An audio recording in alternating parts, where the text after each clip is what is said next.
समुद्र मंथन में भगवान नारायण के जब प्रसन्न हो गए तब मस्तक से प्रकट हुई। सारे देवताओं ने कहा कि प्रभु ये लक्ष्मी स्वरूपा तुलसी को आप भी देखें, आप अपने साथ रखें।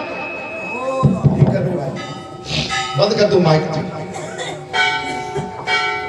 ये पार्वती के बीज से प्रकट हुई है तुलसी। ध्यान करिए, ये कथा आपको कभी सुनने को नहीं मिली होगी। ये पार्वती के बीज से प्रकट हुई है। वृंदा की भस्म में स्थित रही है तथा आदि मध्य और अंत में शून्य। तुलसी का महात्म है, और जिनके घर में तुलसी का पौधा नहीं है बड़े अभागे मानना। आंगन में पौधा या आपके मुख्य द्वार के प्रथम भाग में पौधा, ये अत्यंत लाभकारी, मंगलकारी और कल्याणकारी होता है। तुलसी माता को संध्या कालीन को दीपक और उसकी आरती, अर्घ जल आप तुलसी जब लेती है भगवान के भोग के लिए, देवी तुलसी से, भगवती तुलसी से मांगिए, मैया आपके प्रभु को हमें प्रसाद के रूप में तर्पण करना है, अर्पण करना है, कृपया करके हम लेना चाहते हैं आपके बगीचे से, आपके बगीचे से। किसी बहन ने साथ कहा था, अरे मेरी भेरी के भेर मत तोड़ो, वो मेरी भेरी के भेर मत तोड़ो, काटा कोई चुभ जाएगा। मेरी भेरी के भेर मत तोड़ो, काटा तेरे चुभ जाएगा। और क्या कहते, तुम परदेसी कहाँ से आए, आके पकड़ ली डाली। तुम परदेसी कहाँ से आए, आके पकड़ ली डाली। ओ बिरहाने ये तो बेल लगाई, बिरहान बेल ये सींची। ओ मेरे पिता ने ये तो बेल लगाई।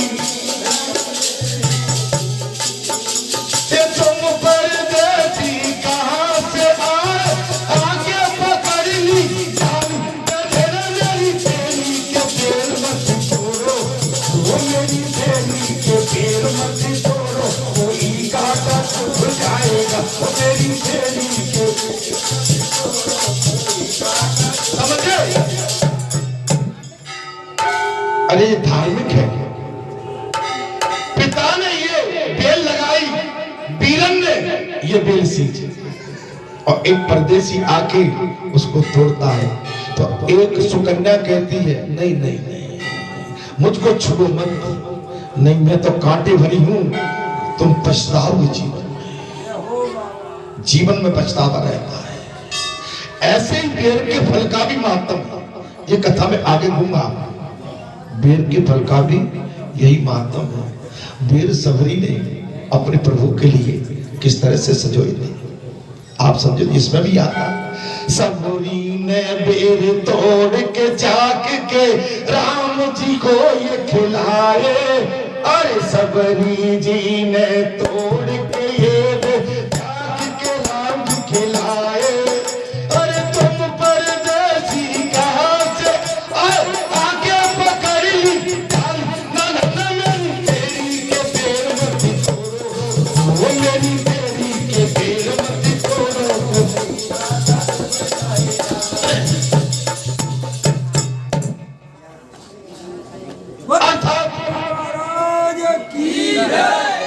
आपको तुलसी बहुत प्रिय है प्रभु, आपको तुलसी बहुत प्रिय है, अतः इसे मैं आपकी सेवा में अर्पित करता हूं। मैंने जन के घरों से सींचकर और अन्य प्रकार की सेवा करके अपनी पुत्री की भांति इस पाला पोसा और बढ़ाया। आपकी प्रिया तुलसी मैं आपको ही दे रहा हूं। हे प्रभु आप इसे ग्रहण कीजिए। आप सब तुलसी का महत्व बहुत अधिक है।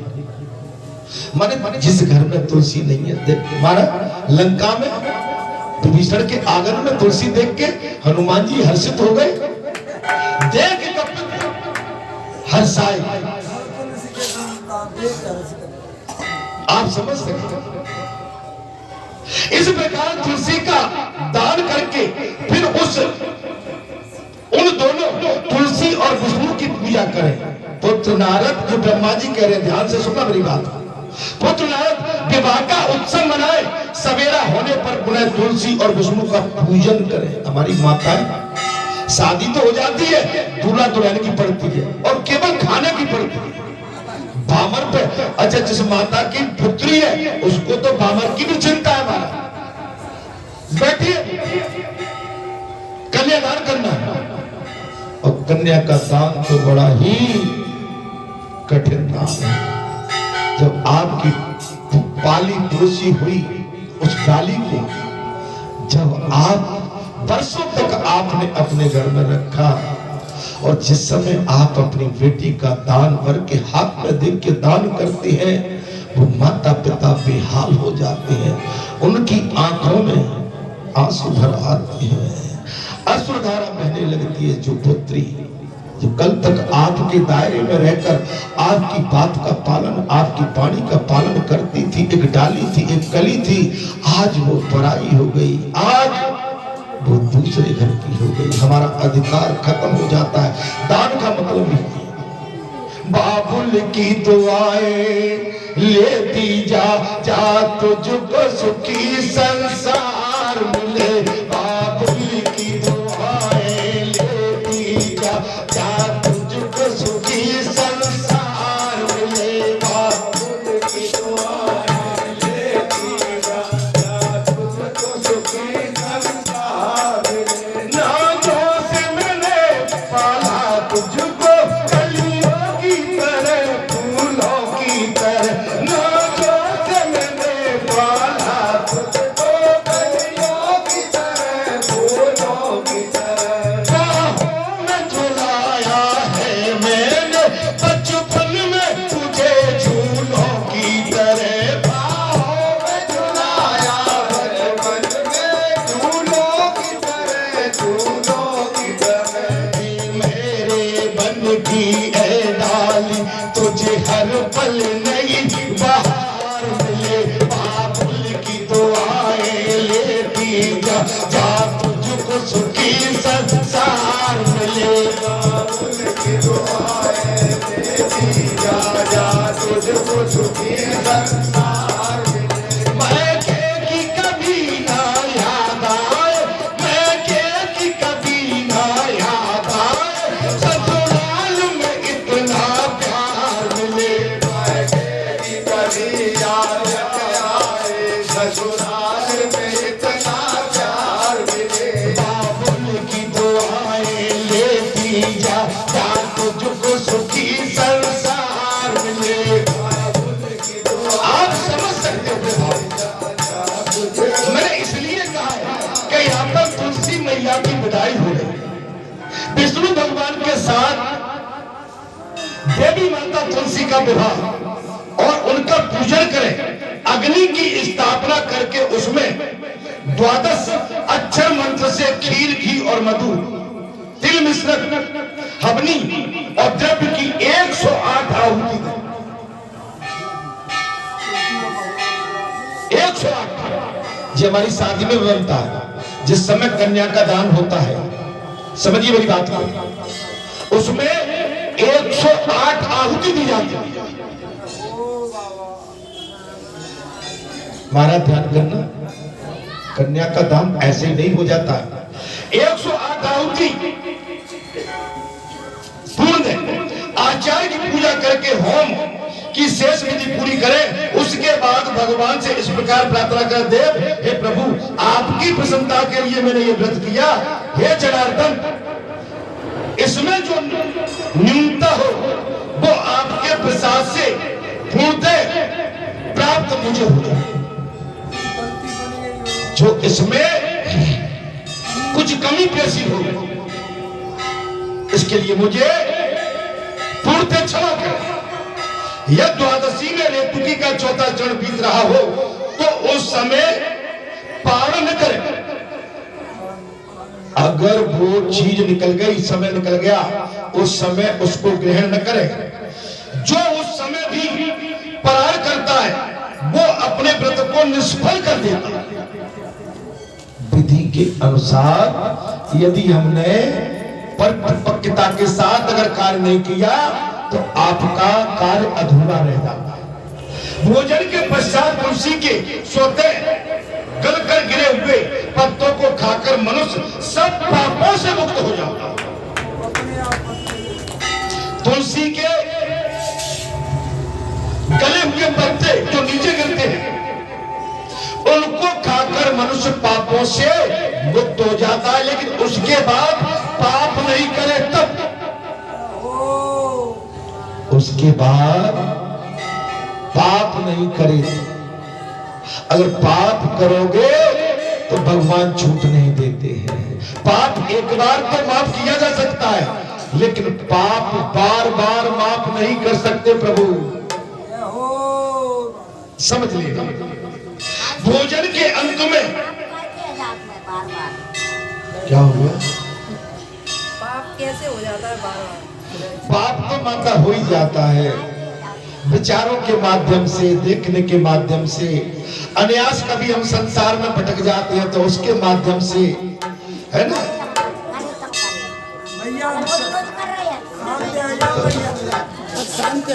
आमला एक बात सुन माता, तुम्हारे मन में अगर कथा सुनती, इसको मत बैठने दिया करो माता को, ठीक है ना।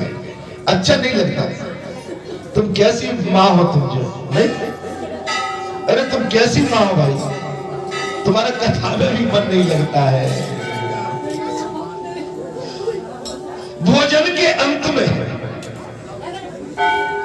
चुपचाप कोई बात उसको कहने दो भाई, हमारी अब नहीं, कहां तक रोकोगे उसको कहने दो, ठीक है। उनके मन में जो लगा सो उनको करने दो। वही तो ना कि जिसका कथा में मन नहीं लगे तो उसका पाप बढ़ा हुआ है, अधिक पाप ने घेर रखा है।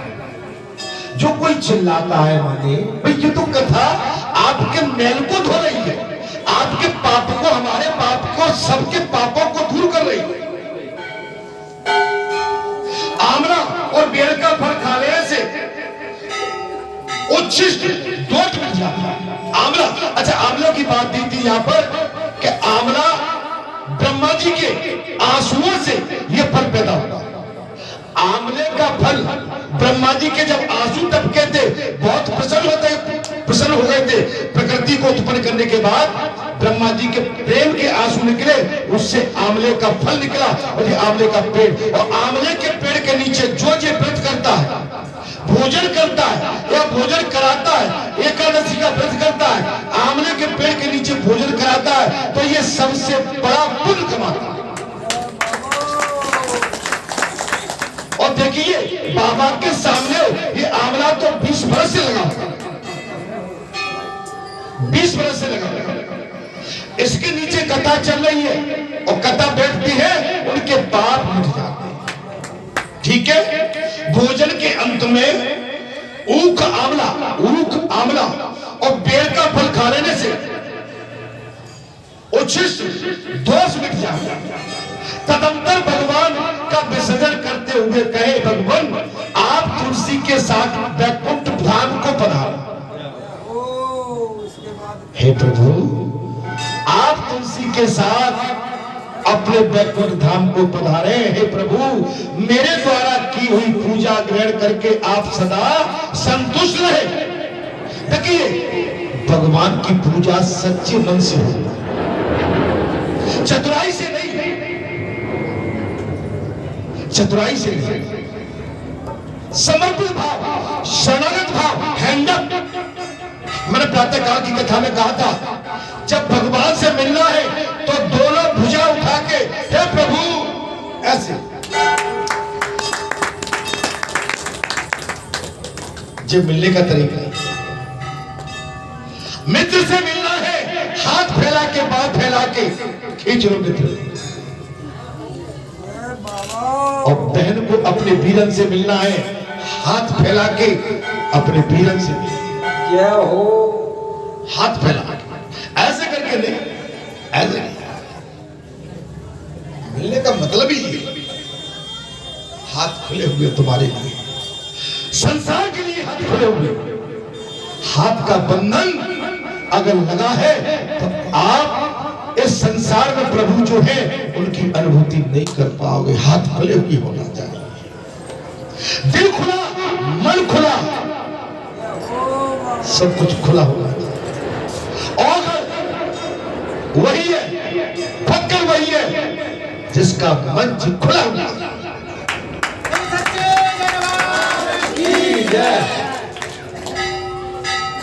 अर्थात हे प्रभु, मेरे द्वारा की हुई पूजा आप ग्रहण करके देवेश्वर विष्णु का विसर्जन करके मूर्ति आदि सब सामग्री आचार्य को अर्पण करें, इससे मनुष्य कृतार्थ हो जाता। आप व्रत तो करते हैं लेकिन व्रत में खोट नहीं होना चाहिए। व्रत बिल्कुल समर्पित भाव से किया जाता है। अच्छा, व्रत के दिन मुझे ये नहीं कि मेरे काका जी की तरफ नजर है, नहीं, मेरी ब्राह्मण की तरफ, मेरे धर्मार्थ, मेरे अतिथि जो भगवान ने बुलाए हैं, जिनको मैंने न्योता दिया है, जो निमंत्रित होके आए हैं, जो भगवान के अतिथि है, उनकी तरफ हमारी निगाहें उनके चरणों में होना चाहिए। चरणों में, वो भी मुखार बिंदु की बात नहीं कर रहा हूं, देख लिया, लेकिन हमारी नजर उठी भी न थी, नजर उठी भी न थी, और उनको देख लिया, जुबान खुली भी न थी, जुबान खुली भी न थी, बात हमने कर ली, मिले न फूल तो कांटों से दोस्ती कर ली, मिले न फूल तो कांटों से दोस्ती कर ली, नजर उठी भी न थी और उनको देख लिया, जुबान खुली भी न थी, बात हमने कर ली, मिले न फूल तो कांटों से दोस्ती, मिले न फूल तो कांटों से दोस्ती कर ले।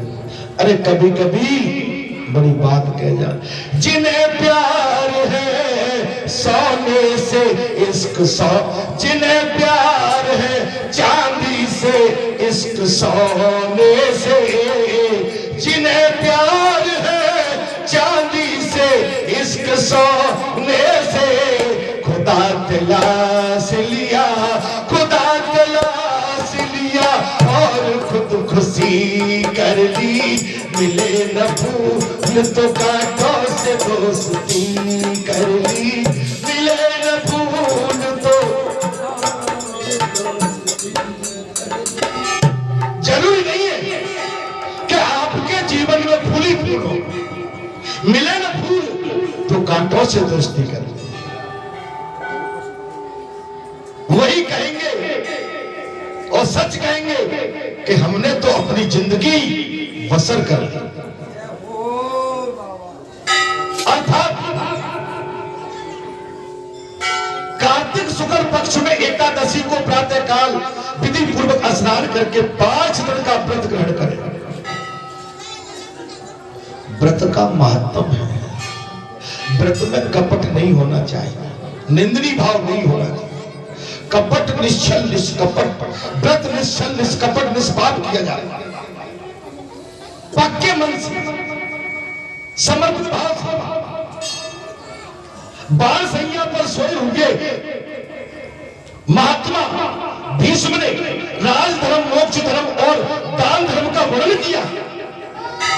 कुछ कथा को पकड़िए, ये कथा आपको मिलेगी नहीं, आप वेदाचार्यों पे चले जाना, आप जितने भी आपके भागवत आचार्य हैं उनके पास चले जाना, लेकिन ये कथा नहीं पाओगे। मेरी बात को ध्यान से पकड़िए। बाण सैया पर सोए हुए महात्मा भीष्म ने राज धर्म, मोक्ष धर्म और दान धर्म का वर्णन किया, जिसे पांडवों के साथ ही भगवान श्री कृष्ण ने भी सुना। जैसे पांडवों के साथ भगवान श्री कृष्ण ने भी सुना। भगवान श्री कृष्ण सबकी धड़कन है, आत्मा है, परमात्मा है।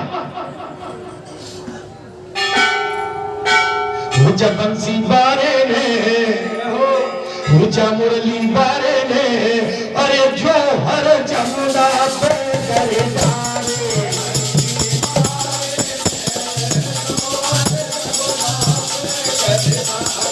मुरली बारे ने, बंसी बारे ने, वो लीला जमुना पे करे नारी।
भैया तू मानता नहीं है ना, उदंडता नहीं होना चाहिए, उदंडता बिल्कुल मुझे पसंद नहीं है।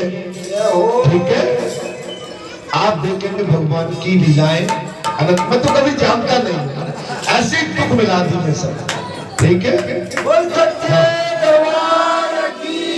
कथा के भाव को मैंने भजन में डाल दिया बस, और कुछ नहीं। ठीक ठीक, अर्थात पांडवों के साथ भगवान श्री कृष्ण ने भी ये सारा धर्म सुना था हमारा। कौन कौन सा? राजधर्म, मोक्ष धर्म और दान धर्म। ये पितामह ने शेर सैया पर सारा दृष्टांत पांडवों को सुनाया, और पांडवों के साथ भगवान कृष्ण ने। जय हो।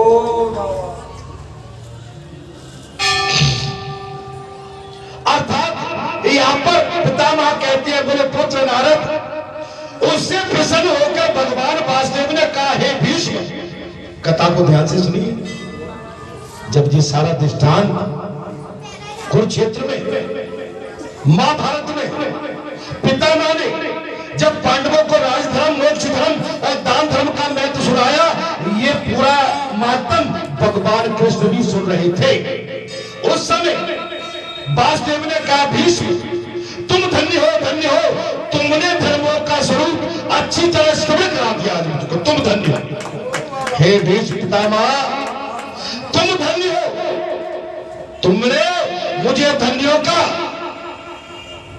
उपदेश देकर मुझे वो उसका एहसास करा दिया और महसूस करा दिया। आप समझ सकते। एक बात बताए ना, जब कोई धर्मात्मा, जब कोई पुण्य आत्मा जब कथा को या किसी भाव को प्रकट करता है तो परमात्मा भी प्रकट होने के लिए आतुर व्याकुल हो जाता है।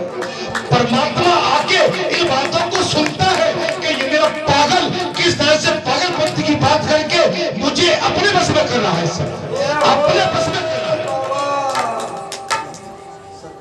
परमात्मा भी मजबूर हो जाता है जब भगवान के चरणों में आपका अनुराग और आपकी प्रेमा भक्ति तत्पर बिल्कुल शरणागत हो जाए, वो भी पागलों की तरह लिपट जाता है। आप समझ सकते हो। द्रौपदी की लाज बचाई महाराज, उत्तरा के गर्भ में भगवान ने प्रवेश करके परिछत की रक्षा की, नरक में चले गए। अपने भक्तों के बस में भगवान है। भगवान को अगर आप अपना मानते हो तो भगवान कहता है भक्त तुम चिंता मत करो, मैं तुम्हारे लिए नरक भोगने के लिए भी तैयार हूं, तुम मेरे बन के। जिस समय दुशासन ने बड़ी सभा में द्रौपदी की लाज साड़ी खींची थी तो साड़ी भी महाराज भगवान का स्वरूप था। साड़ी भी आप कहते हैं भगवान ने 24 में तो कहूंगा 25वां अवतार साड़ी में भी था, क्योंकि भगवान उसमें प्रकट हो गए थे, साड़ी बन गए थे। साड़ी बीच नारी है कि नारी बीच साड़ी, कि साड़ी ही की नारी है कि नारी ही की साड़ी। पता नहीं पड़ता था कि द्रौपदी की क्या हाल हमारा, आप समझ सकते। मैंने कई बार कथाएं आपसे कही, रुक्मिणी की शादी का मैंने आपको दृष्टांत कई बार सुनाया। रुक्मिणी शादी के लिए तैयार, शिशुपाल के साथ तैयार हो गई शादी, लेकिन रुक्मिणी बचपन से ही भगवान को अपना पति स्वरूप में स्वीकार कर चुकी थी। भगवान द्वारकाधीश को पति के रूप में बन लिया था, पति के रूप में बन गया। रुक्मिणी की शादी महाराज रुक्मिणी का भाई रुक्मी था, उसने शिशुपाल के साथ तय कर दिया। रुक्मिणी कहते थे एक शेर की शिकार लड़ैया न कर जाए, प्रभु ध्यान करना। कहा आप, कहा जे गौद हुआ लड़ैया। महाराज तेज चल गया, हल्दी चल गई, देवी पूजन के लिए जाना है। ब्राह्मण को बुला के और रुक्मिणी ने भाई पाती लिख दी, चिट्ठी लिख दी। मैं कथा फिर कह देता हूँ। अरे पंडित को लिख भाई कुंवर ने बात कही चितलाई है। पंडित को बुलवा लिया रुक्मिणी जी ने, पाती लिख दी। अरे पंडित को लिख भाई कुंवर ने बात कही चितलाई है। कृष्ण चंद्र महाराज को लिखकर बात कही समझाई है। उस पाती में लिख दिया, पंडित को लिखवाए कुंवर ने बात कही चितलाई है, और कृष्ण चंद्र महाराज को लिखकर बात कही समझाई है। क्या समझा दिया कि हमारी पारे संग से सपाल, अरे हमारे परे संग से सपाल मरु का फांसी, ये दर्शन दे जाइयो दीना ना ते द्वारे का के वासी। हमारे परे संग से सपाल मरु का फांसी, ये दर्शन दे जाइयो दीनाना ते द्वारे का के वासी।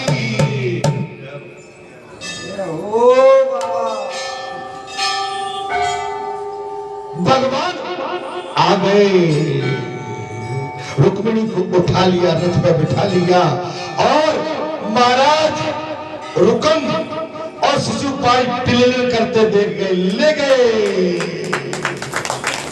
द्वारकाधीश रथ पर सवार होके अपनी शेरनी को ले गए। अपनी शेरनी को ले गए। शेर के साथ ही शेरनी शोभा देती है। अर्थात मैं कथा की ओर आता हूं। महाराज भीष्म तुम धन्य हो, धन्य हो, तुमने धर्मों का स्वरूप अच्छी तरह श्रवण किया। कार्तिकी एकादशी को तुमने जल के लिए याचना की और अर्जुन ने बाणों के वेग से गंगा जल प्रस्तुत किया, जिससे तुम्हारे तन मन प्राण संतुष्ट हुए। हे भीष्म, इसलिए आज से लेकर पूर्णिमा तक तुम्हें सब लोग अर्धदान से तृप्त करेंगे और मुझको संतुष्ट करने वाले इस भीष्म पंचक नामक व्रत का पालन प्रतिवर्ष करते रहे।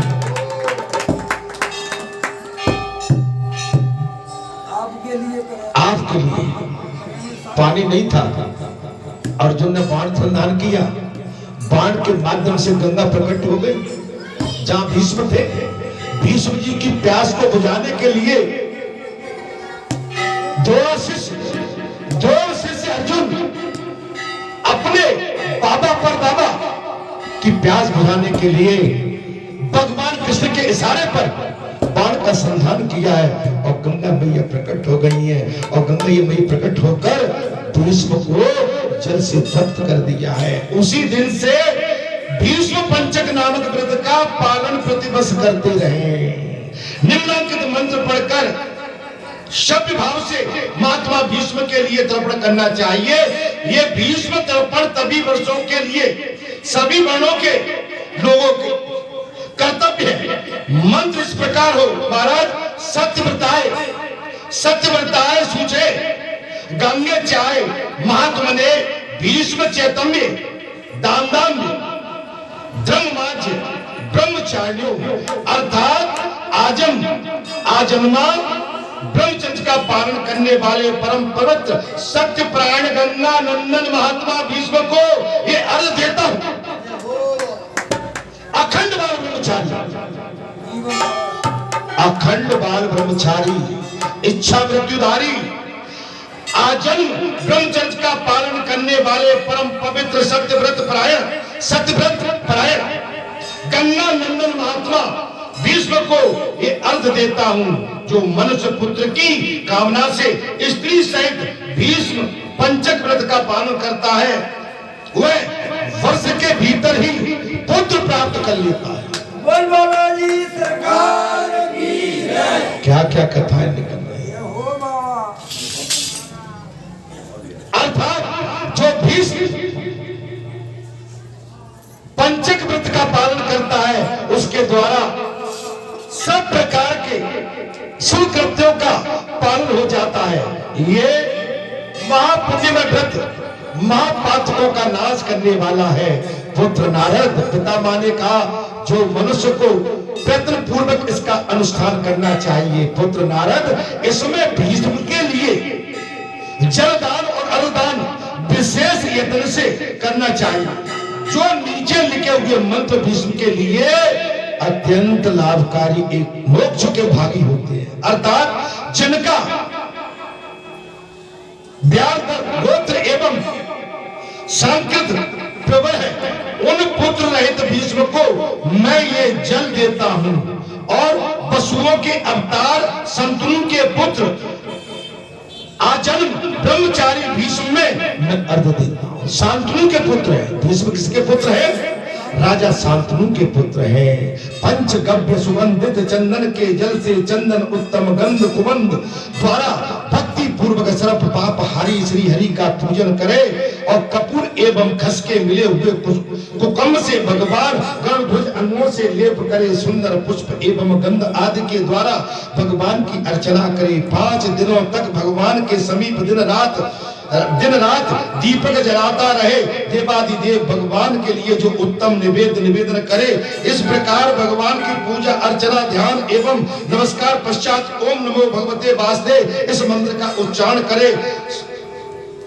108 बार जप कर इस मंत्र का 108 बार जाप कर, फिर घी मिलाए हुए तिल चावल और जो आदि के द्वारा स्वाहाविष्ट अक्षर ओम रामाय नमः मंत्रों की आहुति देकर इसके बाद सायकाल संध्या काली भगवान, बस कथा को विराम की ओर ले जा रहा हूं, चिंता मत करो, ठीक है। वो तो कथा का भाग थोड़ा बढ़ गया, मेरा भाव बढ़ गया तो कथा का भाव भी बढ़ गया है, ठीक है। अगर आपको जल्दी हो तो मैं इसी दृष्टांत पर थोड़ी सी कथा बची है, आगे का दृष्टांत अगले मंगलवार को। भगवान विष्णु को प्रणाम करें तथा पूर्व व्रत मंत्र का जप कर धरती पर ही शयन करें, और इस पर व्रत करने के बाद जो भी हम व्रत करते हैं धरती पर शयन किया जाता है। जो भी व्रत करते हैं, हम संसार के जितने भी व्रत करते हैं धरती में रात्रि को शयन करें और ब्रह्मचर्य का फल व्रत करके हम चाहे के जाके चार पाई या पलंग पर सोए आराम से, एसी कूलर पंखा लगा के, अनुमति नहीं। पीछे लोल लगा के कथा कहे, अनुमति नहीं है। एसी लगा के कथा कहे, अनुमति नहीं है। ऊपर पंखा चला के कथा कहे, अनुमति नहीं है। तपस्या का मतलब है यह संसारी विलासना, भोग विलासना, इनसे दूर हटके भगवान से बात करें, इनसे दूर हटके भगवान से बात करें। समझ में आ रही है? आजकल के आश्रमों पे तो लोड लगी है। संतों के लिए एसी गाड़ी, एसी कार, 4-4, 5-5 शिष्य संतों के लिए लगे हुए। आपको इससे बचना पड़ेगा, हटना पड़ेगा। अर्थात भक्ति पूर्वक भगवान में ही मन लगाना, और व्रत के समय बुद्धिमान पुरुष ब्रह्मचर्य का पालन करते हुए पाप पूर्ण विचार तथा पाप के कारणभूत मैथुन का परित्याग कर दे। अब तो सिर से लगा दे, मैथुन का परित्याग कर दे। पूर्णिमा का दिन, मंगलवार का दिन, शनिवार का दिन, पितृमोक्ष 15 दिन, नवरात्र, मकर संक्रांति, महापर्व, जितने भी महापर्व हैं, इस पर पूर्ण तरह से ब्रह्मचर्य का पालन करना, अपनी अर्धांगिनी के साथ शयन करना भी महापाप है।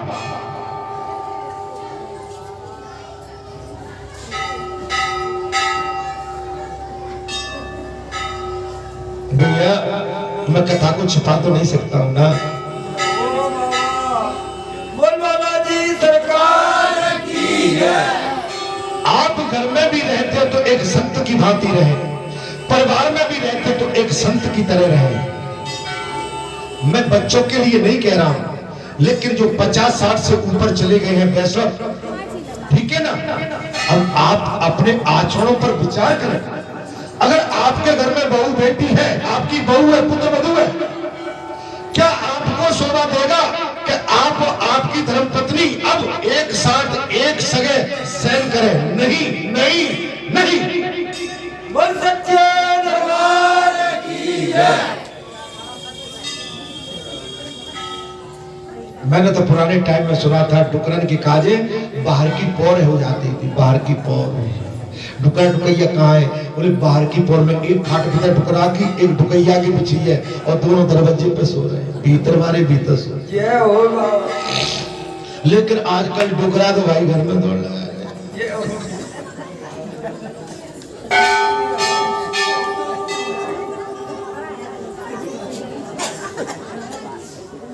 मैंने देखा है, मैंने तो देखा है कि पुराने टाइम में बड़े बूढ़ों के लिए एक हॉल या कचेरी या कोई ऐसा स्थान, जाओ तुम अपने बिस्तर भाड़े भाई लगा जाओ। मर्यादा सब खत्म हो गई है। उसी का प्रतिफल है कि आज कहते हैं बेटा बस में नहीं है, कोई कहता है बहू बस में नहीं है, कोई कहता है क्या करे, बहू आई नहीं, भैया न्यारे नाने भय, और बहू पहले से कमरा बना दो जो पहले से न्यारी है।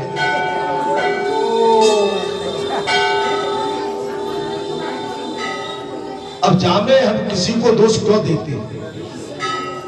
आज का युग ही ऐसा है।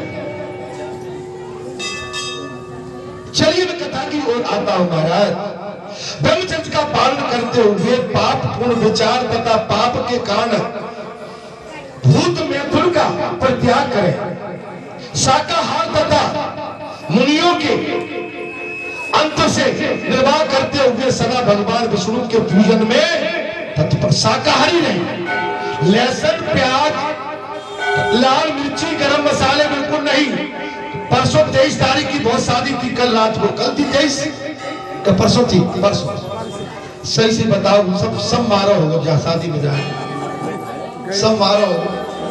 मलाई ले, शाही पनीर ले,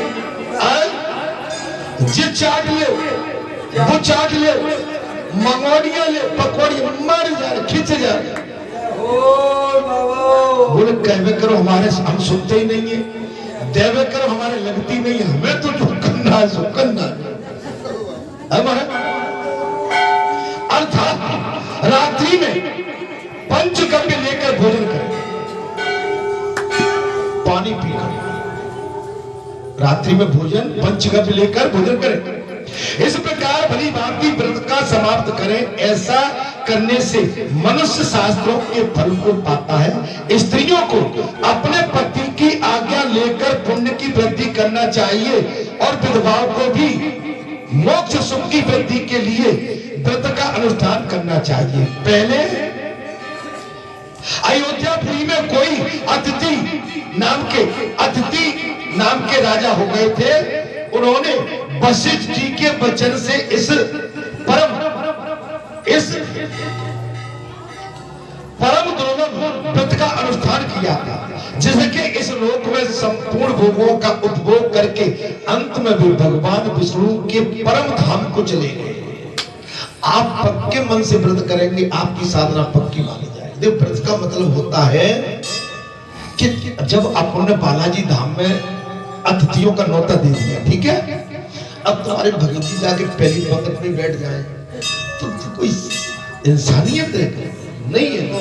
या यहाँ के जो भी सेवादार है नहीं भाई, पहले अतिथियों को भोजन कर दे। हमारा काम है लास्ट को रात में 8 बजे आरती हो गई, पंगत पर बैठ गई। अब भैया पूछ लो कोई और तो नहीं रह गया है?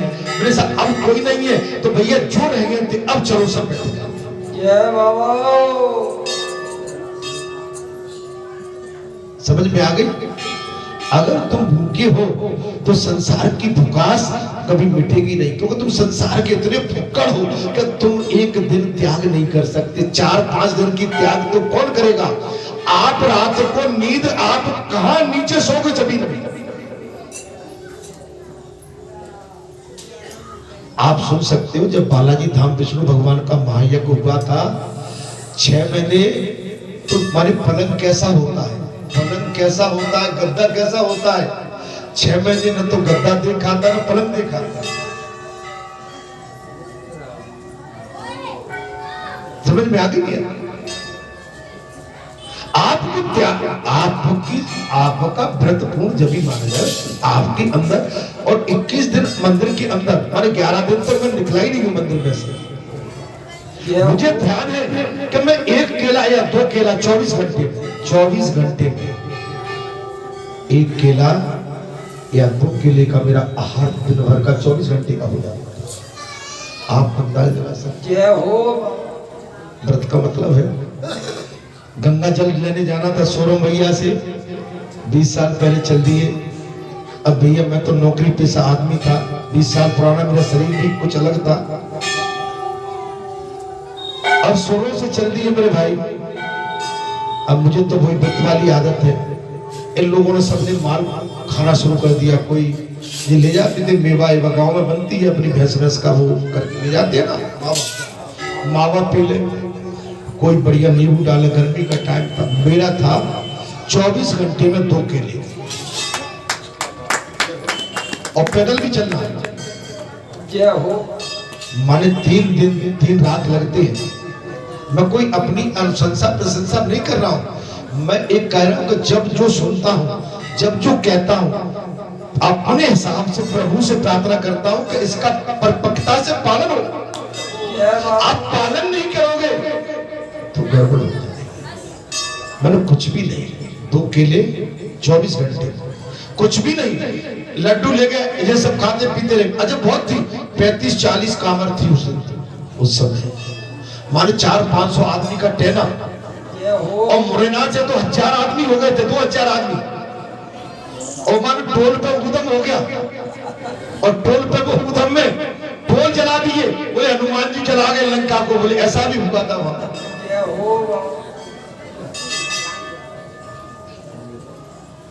तो आप समझ सकते तो चलिए मैं कथा की हो रहा हूं। व्रत का मतलब होता है व्रत। मैंने ये इसलिए कही, मैंने कोई उपकार नहीं किया, बालाजी महाराज मुझे क्षमा भी करना। मैं तो इनको कह रहा हूं कि इंसान सोच तो ले कि उसका इरादा क्या है। बाबा अर्थात रात्रि में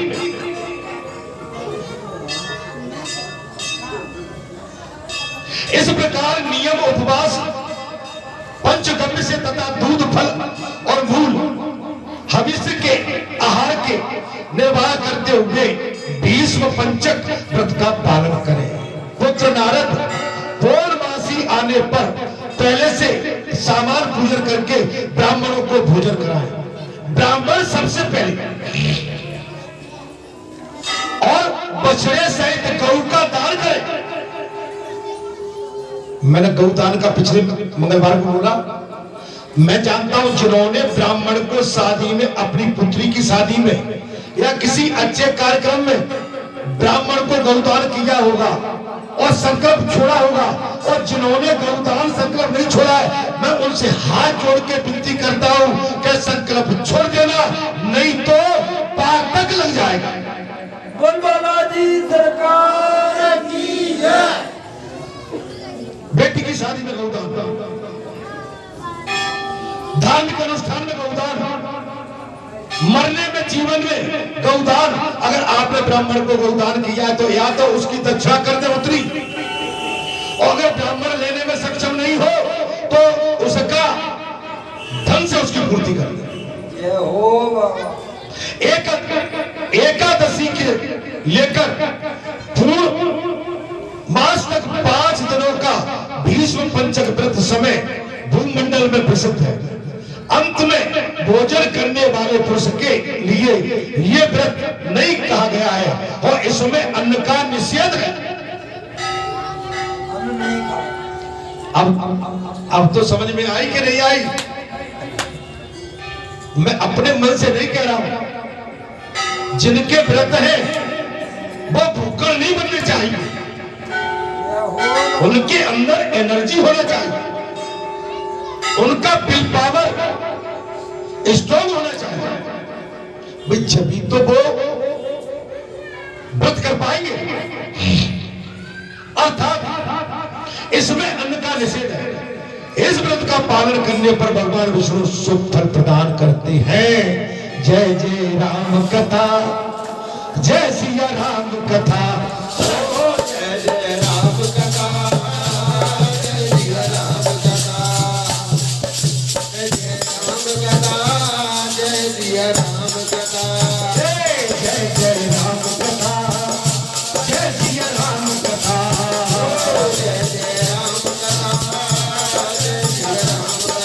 राम कथा सुंदर करतारी, संशय जिहत उड़ावन हारी। राम कथा सुंदर करतारी, संशय जिहत उड़ावन हारी। राम कथा कल्पित पुठारी, सादर सुंदर राम कथा कल्पित सादर सुंदर तुम्हारी। जय जय राम कथा, जय सिया राम कथा, जय जय राम कथा, जय सिया राम कथा।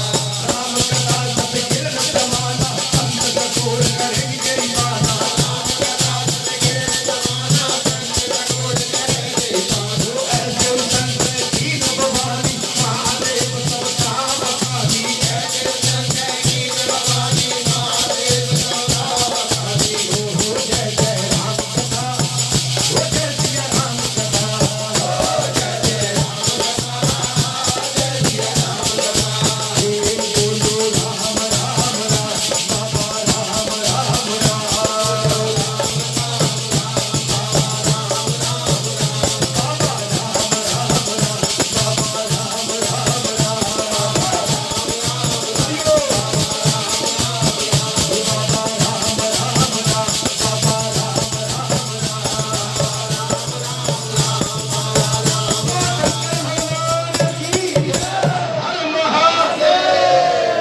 सुंदरकांड कथा और स्कंद पुराण कथा को मैं यहाँ पर विराम देता हूँ, ठीक है? वाणी पर विराम देते हुए अगले मंगलवार को ये आपका दास, आपका सेवक फिर स्कंद पुराण भगवान की कथा को लेके आपके चरणों में हाजिर होगा। अगला प्रसंग रहेगा एकादशी को भगवान के जगाने की विधि और कार्तिक व्रत का उद्यापन और अंतिम 3 तिथियों की महिमा के साथ ग्रंथ का उपहार। जय हो। बहुत ही सुंदर कथा है। आपने जो विस्तार से एकादशी, तुलसी का महात्म, जय विजय की कथा और भीष्म का पंचा ये आपने कथा कभी नहीं सुनी होगी। इसके अंदर जैसे कहते हैं ना कि संसार के सारे ग्रंथ भरे हुए। आपसे मेरा अनुरोध है, मेरी माताएं टाइम पर आया करें, कथा 9 बजे प्रारंभ हो जाती है। अब मैं सवेरे 4-5 बजे का आता हूँ, ठीक है, कथा पे तो 9 बजे बैठता हूँ, लेकिन 5 बजे से 6 बजे तक 1 घंटे में आरती होती है और 6 से 8, 8:30 तक सुंदरकांड होता है और सुंदरकांड के बाद ये कथा चलती है। अब आप अंदाज लगाओ, ठीक है। तो मेरा आप सबसे अनुरोध है कि प्रातः काल और समय थोड़ा अच्छे टाइम से आना सीखो। पहले ये नहीं हम 11-12 बजे पहुंचे जाते हैं, पहुंच जाएंगे, कल आएंगे, चले जाते हैं। भगवान इस भाव से राजी नहीं। टाइम की महिमा, भगवान के पास एहसान बताने का कोई समय नहीं है। भगवान के पास तो समय और समर्पित भाव चाहिए, समय और समर्पित भाव चाहिए, ठीक है। समय निकाल के थोड़ा जल्दी कोशिश किया करो, अब जाने से भी मुक्ति मिल जाएगी।